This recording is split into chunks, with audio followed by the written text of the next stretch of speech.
The creek was a scar of cracked, pale mud. It had not run since July. Now, in the breathless heat of late August, the last stagnant pools had baked away, leaving behind a graveyard of thirsty stones. Silas Thorne stood on the bank of this dead thing, his own land rising behind him, a brown and brittle expanse where his prize-winning cattle milled with their heads low, ribs showing like the hoops of old barrels. He looked across the creek bed to Eliza's land, to the small herd of dappled cows grazing in the low basin. They were not gaunt. They were sleek and calm, their tails switching in a slow, contented rhythm. They drank from a long wooden trough fed by a steady trickle of water that seemed to be summoned from the very rock of the hillside. It was an impossible sight. Thorne's gaze was a physical weight, heavy with a mixture of disbelief and a sour, curdling envy. He had come to make an offer, an act he framed as mercy. He knew she was a woman alone, that her luck was a fluke, a foolish bit of magic that the reality of the drought would soon extinguish. "It's a fair price, Eliza," he said, his voice smooth and reasonable, the voice he used at auctions when he was about to fleece a novice. "More than fair, given the circumstances. I could take the whole herd off your hands today, save you the trouble of watching them waste away the whole town, or what was left of it that hadn't been driven out by the heat, was watching." They stood in small, silent clusters on the dusty track, their faces tight with worry. They had laughed at Eliza. Now they watched her with a new, unsettling respect. She stood beside her fence, her hands resting on the top rail, her knuckles rough as bark. She didn't look at Thorne. She looked at his cattle, at their desperate, hollow eyes. She looked at the cloudless, metallic sky. One person alone. That's what they had always said. One woman alone could not run a place like this. And now, as the world baked and cracked around them, one woman alone had water. 2 years earlier, Eliza had arrived with little more than a single trunk and a deed to a parcel of land everyone in the valley called the Scraps. It was 30 acres of bad luck, mostly steep, rocky hillside and a low, marshy basin that was sour in the spring and baked hard as brick in the summer. The man who'd owned it before had tried sheep, then goats, then given up and left his debt to the wind. For a young woman who had just buried her father, the last of her family, it was a bleak inheritance. The town of Promise Creek met her with a suffocating blanket of pity and skepticism. A shame, they'd say in the general store, just loud enough for her to hear. A place like that needs a man's hand.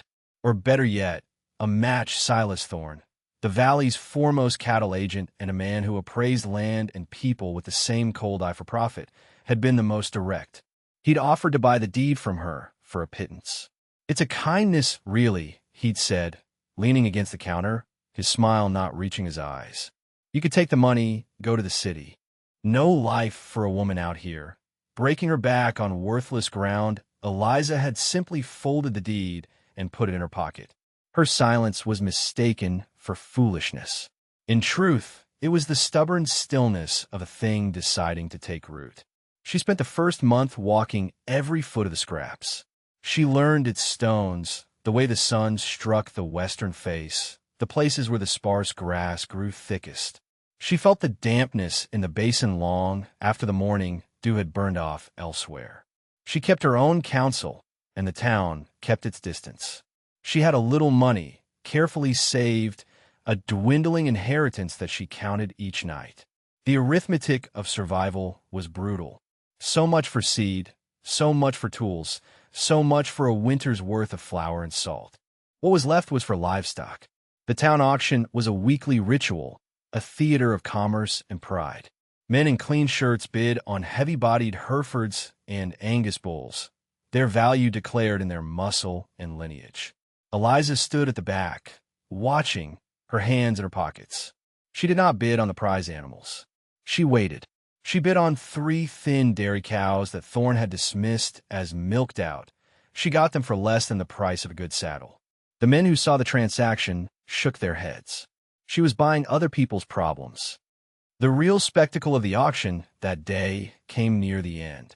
A fine-looking cow, one of Thorne's own, went into labor in a holding pen. A small crowd gathered to watch, a casual country diversion. The birth was quick, but the calf was wrong. It was small, shockingly so, with spindly legs and a coat the color of weak tea. It struggled to its feet, swayed, and fell. The mother, a great beast of placid bovine nobility, took one look at the tiny, trembling creature, gave a low moo of disgust, and turned away, refusing its scent, its existence. The calf was a runt, an error in the bloodline. Thorne's face tightened. A flawed product was an insult to his reputation. Get it out of there, he snapped to one of his hands. Bad blood. No use for it. The hand moved toward the pen, his meaning clear. A quick end was the only practical solution. It was then that Eliza moved. She walked to the railing of the pen and looked down at the small, shivering heap in the straw. It tried to lift its head, its dark, wet eyes holding a bewildered spark of life. I'll take it, she said, her voice quiet but clear in the sudden hush. Thorne turned, an expression of disbelief on his face. Take it. It's a ghost. It won't see morning. What's the price? Eliza asked, her gaze steady. The crowd murmured. A woman buying a half-dead calf. It was the punchline to a joke they'd already been telling. Thorne laughed, a short, sharp bark of ridicule. The price? The price is you haul it off my property. He wanted to make an example of her foolishness. $5, Eliza said, pulling the worn bills from her pocket. For the trouble of its birth, she would not take it as charity. She would make a transaction. A wave of snickers went through the onlookers. Paying for trash. Thorne, enjoying the spectacle, shrugged. Your money to waste. He pocketed the bills with a flourish. The deal was done. Eliza made her way into the pen. The rejected mother was led away. The calf lay still, barely breathing. She gathered it into her arms. It was impossibly light, a bundle of bone and hide. As she carried it out of the auction yard, past the smirking faces, a man called out, "You'll be bottle-feeding a ghost, Missy." Eliza didn't look back. She walked the long road to the scraps, the warm, fragile weight in her arms, feeling the faint, stubborn drum of its heart against her own. She was a woman alone, with 3 tired cows and a calf the world had already pronounced dead. The arithmetic in her head was grim, but for the first time since her father's passing, she felt the stirring of a defiant, unreasonable hope. The work was a ritual measured in 2-hour intervals. Eliza named the calf June. She bedded it in a clean stall in the dilapidated barn, piling straw high to guard against the night chill. The first feeding was a battle of wills. June's mouth was slack, her instinct to suckle buried under a layer of shock and weakness. Eliza patiently dripped the warm milk replacer, bought with money she couldn't afford to spend, onto the calf's tongue. More of it ran down her chin than went into her stomach. For 2 days and 2 nights, Eliza barely slept. She dozed in a chair beside the stall, waking to the timer on her father's old pocket watch. Heat the milk. Test it on her wrist. Coax the calf. Wipe it clean. The arithmetic was a constant, nagging whisper. Each bottle was a measure of her dwindling funds. Each day the calf remained alive was a small victory measured against a future that seemed to shrink with every dollar she spent. The town, when she had to go in for supplies, treated her with a kind of pitying amusement. The story of the ghost calf had made the rounds. It confirmed everything they believed. She was too soft, too sentimental, too much a woman to understand the hard calculus of the frontier. She was trying to mother a thing that nature itself had discarded. On the 3rd day, something shifted. As she knelt in the straw, the bottle ready, June lifted her head and nudged her hand. When she offered the bottle, the calf latched on with a sudden, surprising strength. The fierce, rhythmic pull was the most beautiful sound Eliza had ever heard. It was the sound of life refusing to yield. After that, June began to mend. She was never going to be a large animal, but what she lacked in size, she made up for in a strange, quiet intelligence. Her eyes seemed to watch everything, to understand. It was during that first week of exhaustion and fragile hope that her neighbor appeared.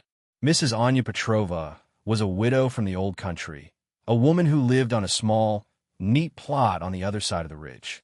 She moved with the quiet economy of someone who has worked hard her entire life. She arrived at Eliza's barn door without a sound, holding a small pail. "For the little one," she said, her voice accented and gentle. It was goat's milk, rich with cream. Better than the powder from the store. Eliza, wary of Charity, started to refuse, but Anya held up a hand. "Is not a gift, is an investment. In my peace and quiet." A small smile touched her lips. "A strong neighbor is better than a strong fence." Anya looked from the calf to Eliza's tired face. "The land does not care what people say," she said, her voice taking on a gnomic quality. "It knows only the hand that feeds it." Same for a calf. From that day on, Anya became a quiet presence in Eliza's life. She never offered pity, only practical knowledge. She showed Eliza which wild herbs to add to the cow's feed to enrich their milk, how to read the cloud for rain, how to listen to the language of the animals. She would bring a loaf of dark bread or a jar of pickles and sit with Eliza while she worked. Her company is silent bulwark against the loneliness. By June of the following year, the calf named June was a yearling. She was still smaller than other heifers her age, but she moved with a confident grace. Her coat was the color of strong tea now, and her eyes held a serene, watchful intelligence. She followed Eliza around the farm like a large, devoted dog, resting her head on Eliza's shoulder for a scratch behind the ears. The 3 older cows, fattened on the carefully managed pasture of the basin, were producing a surprising amount of good, sweet milk. Eliza's days fell into a rhythm of labor. Before sunrise, she was in the barn, the rhythmic hiss of milk hitting the pail a counterpoint to the soft chewing of the cows. The work was hard, her hands becoming calloused and strong, but it was honest. It was a conversation between her and the land was beginning to answer back. She spent the afternoons in the basin. She had noticed it from her first walks. The ground there held its moisture, while the rest of the valley floor was already hardening under the early summer sun. The basin remained stubbornly green. An idea had taken root in her mind, one she told no one, not even Anya. She started to dig. At the lowest point of the basin, she broke the earth with a shovel and a pickaxe. The town saw her. Wagons passing on the high road would slow, the occupants pointing. There she was, the foolish woman, digging a hole in the middle of the field. Digging for gold, one man had shouted down, laughing. Digging her own grave, more like, his companion had replied. Eliza ignored them. She dug day after day. The topsoil was rich and black. Beneath it was a thick layer of clay that held the water like a bowl. And beneath that, at a depth that made her arms and back scream with effort, she hit wet gravel. Seepage. She was building a cistern, a deep, wide pit that would act as a reservoir, catching the spring rains and the underground trickle. It was her secret wager against the inevitable dry season. It was around this time that the boy appeared. His name was Finn. He was maybe 10 years old, a scrawny, quiet child from a family that struggled on a parched patch of dirt down the road. He would sit on the fence line for hours, watching. He never spoke, just watched Eliza work, watched June the heifer follow her every move. One sweltering afternoon, Eliza looked up from her digging to see him standing at the edge of the pit, holding out a dipper of water. She drank, thanking him.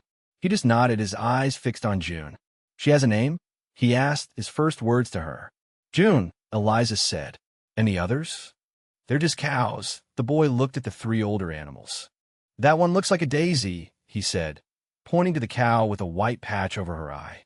"And that one is Clover. And the big one is Bess." From then on, Finn was a fixture. He helped Eliza muck out the stalls, carry buckets, and name the animals. He had a gift for it. He found purpose in the small, important chores of the farm. He adored June, who would allow him to brush her coat for hours.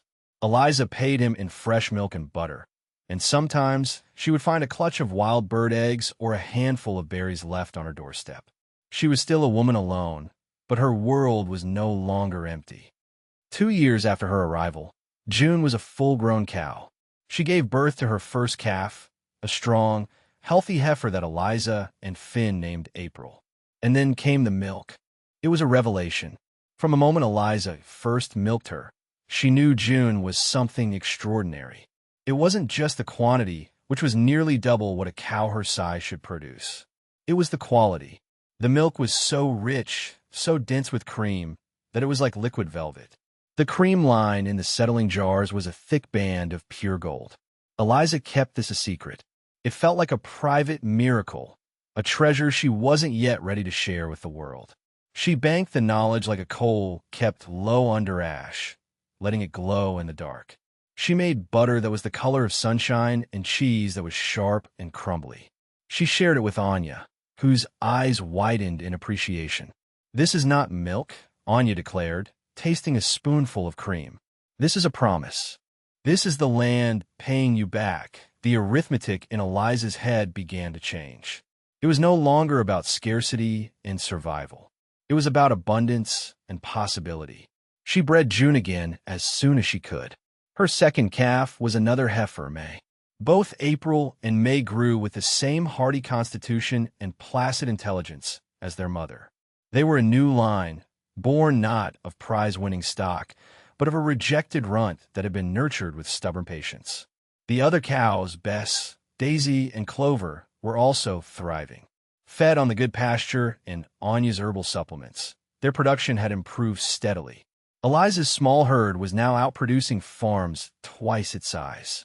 Wordlessly, the economy of her small world had inverted. The worthless land was proving fertile. The cast-off cows were proving profitable, and the ghost calf was becoming a matriarch. The town's mockery had faded, replaced by a grudging, puzzled silence.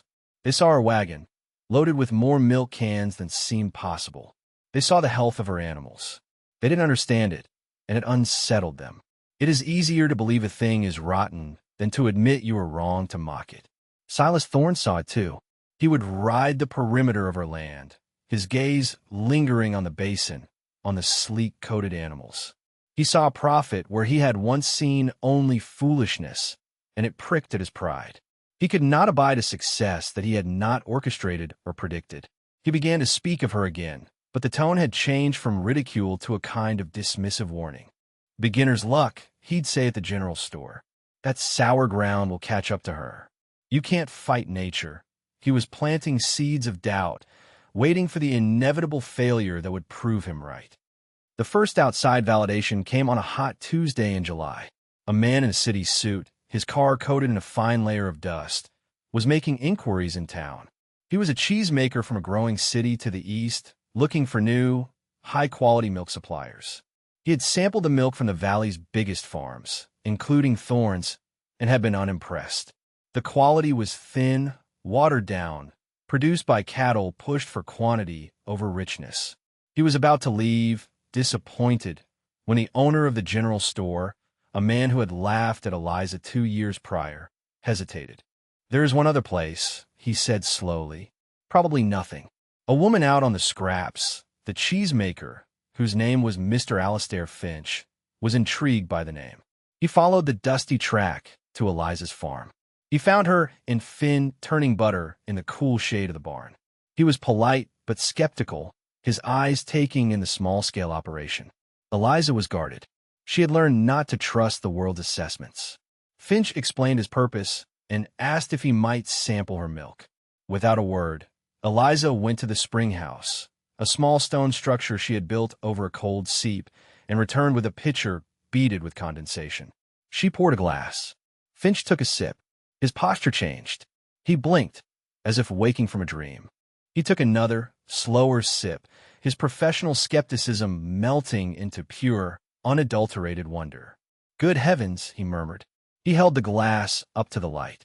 "The butter fat, it must be double the average," he asked to taste the cheese. Eliza cut him a slice of the sharp, pale cheddar she had aged for 6 months.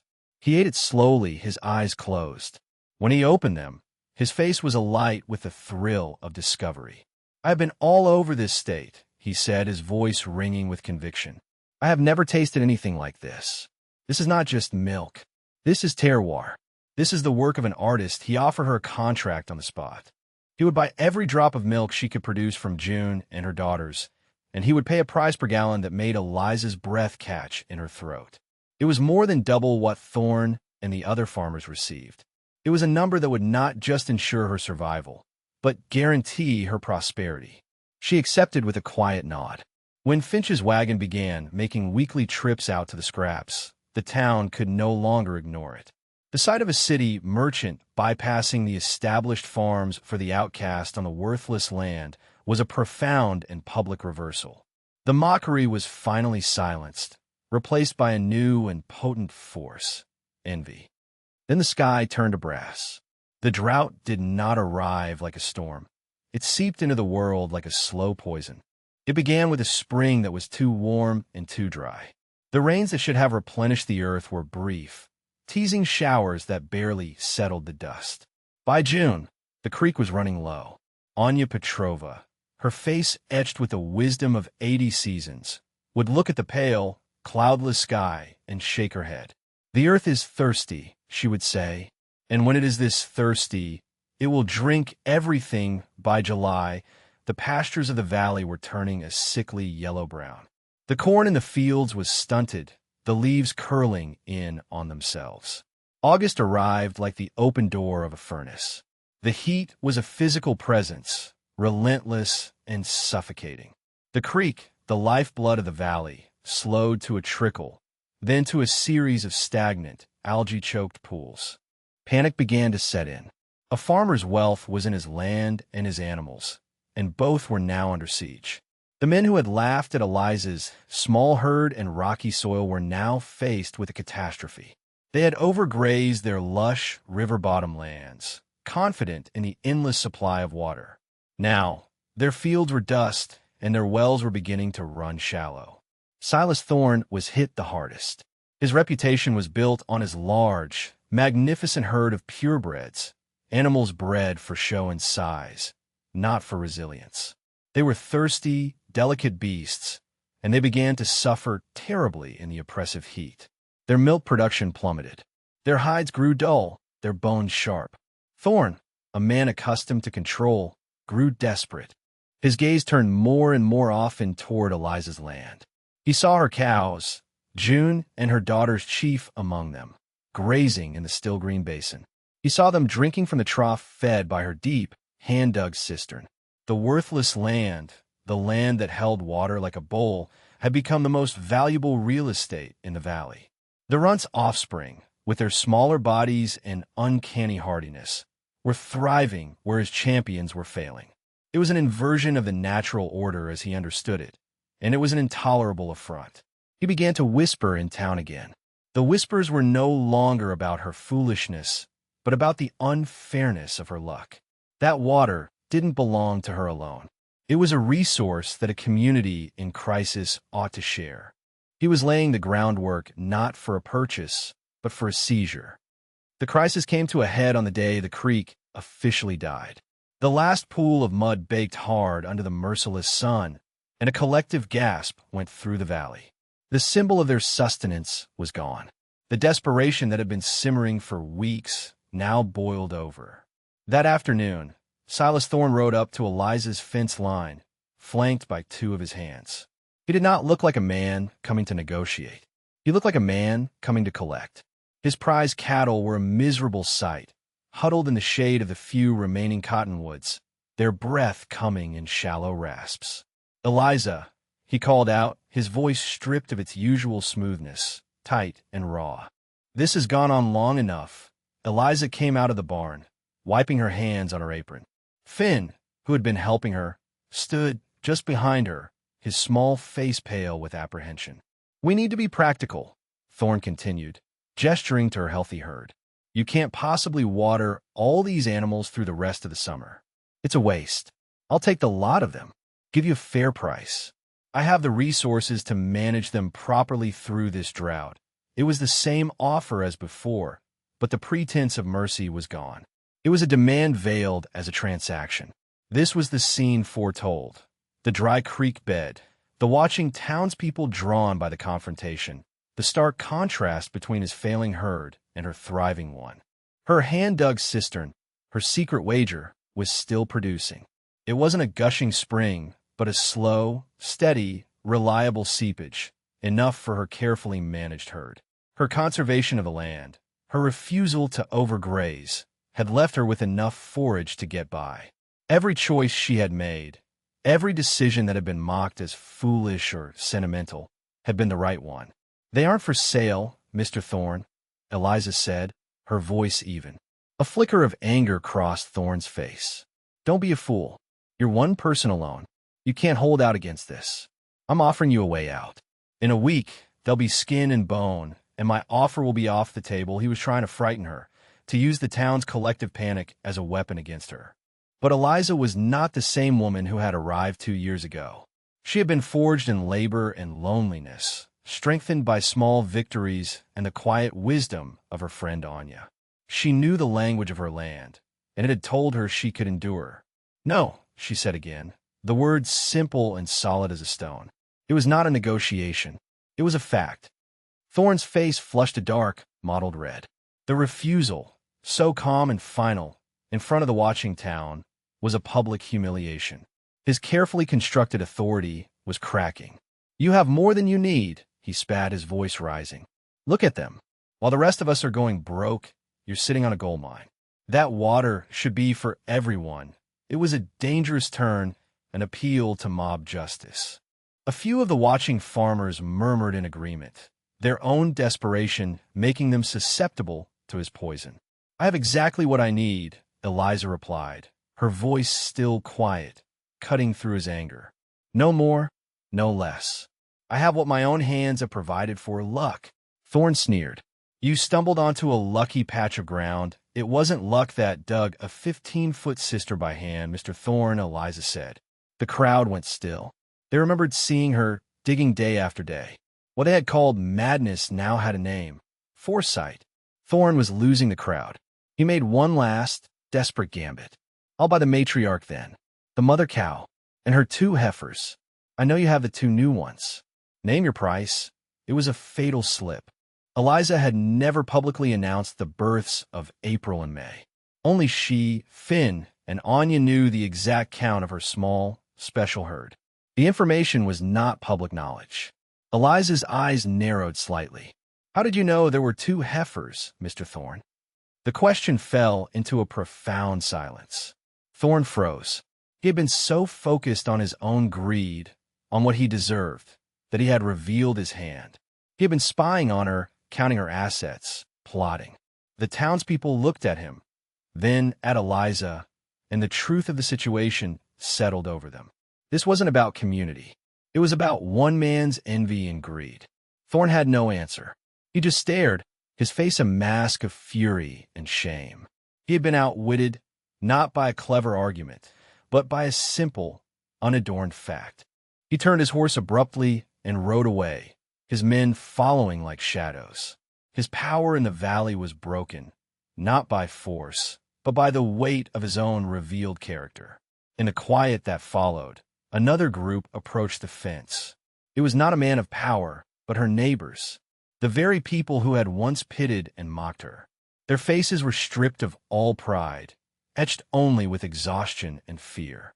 A woman, Finn's mother, spoke for them. "Eliza," she began, her voice cracking, "our wells are dry. The children, there's no milk." They stood before her, humbled and hungry. They were at her mercy. She held all the cards. She could have named any price. She could have savored her triumph, repaid their scorn with scorn.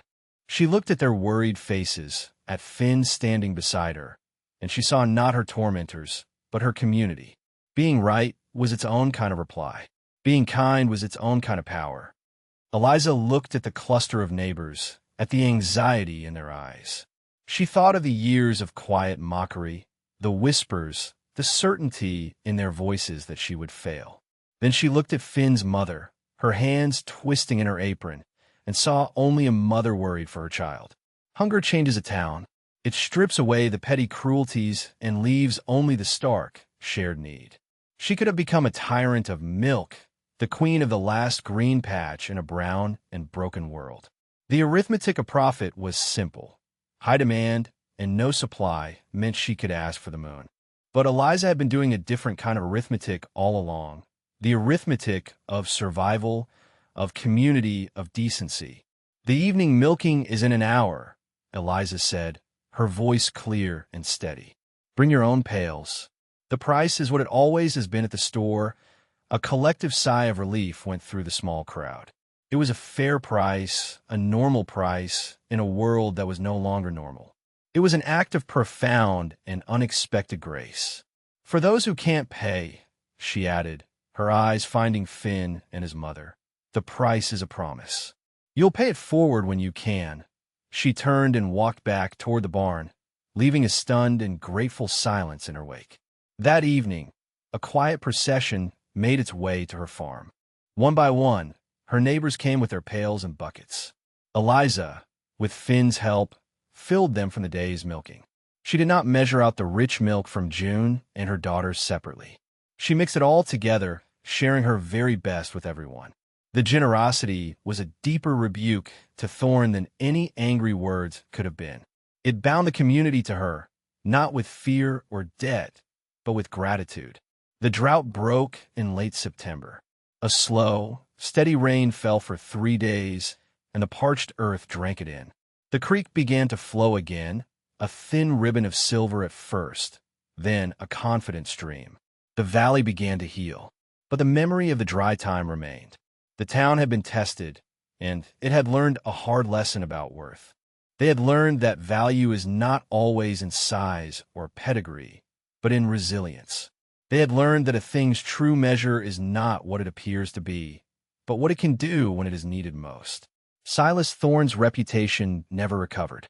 His herd was decimated, and his authority, built on bluster and pride, had evaporated. He was a man proven to have a weak foundation. Eliza's farm, however, flourished. Her contract with Mr. Finch, the cheesemaker, expanded. He helped her finance a larger barn and a modern milking parlor. Finn became her apprentice, his quiet dedication a constant presence. He was learning the rhythms of the land, the language of the animals from a master. One cool evening, as the sun set, casting a golden light over the now lush basin, Eliza stood with Anya, watching the herd. June and her daughters, the foundation of it all, grazed peacefully.